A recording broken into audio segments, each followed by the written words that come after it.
Howdy friends, and welcome back. Here's the view from our downtown tower camera. Got the banner off there because we want to show you. You can see the light reflected off of the low-level clouds this morning, and we missed out on the rain here in Amarillo. All of that continued to the north, but also all the hail stayed to the north of the city of Amarillo last night and even this morning so far. With a few storms we still have in our northeastern Texas panhandle counties, but most of those are moving out.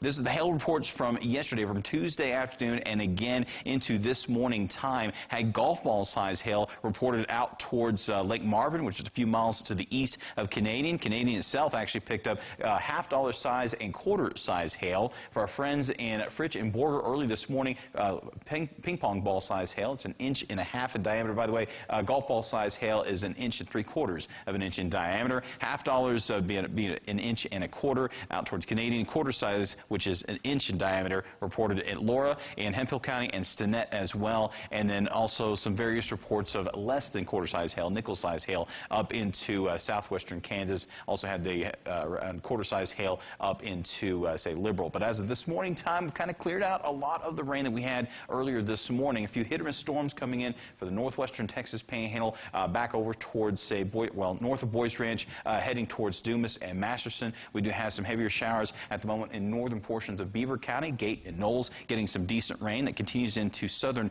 Seward County and southwestern Kansas. The heaviest of storms have left us at the moment, and we are looking at maybe a few more cells continuing on with the potential for some small hail. The severe weather threat has kind of backed off in the last hour or so. Day planner forecast here in town, not out of the question to see some storms on the backside of the system, even here in town, with highs in the 60s and the 70s out there. It'll be a windy day, though, with winds at 20 to 30 miles per hour from the north and west. Our severe weather chances for the afternoon, not looking that great. Thursday will be warmer with a high of 80, a few storms in the afternoon for our northern counties, and we'll cool off quite a bit by Friday. You can check out that 7-day forecast anytime at myhighplains.com.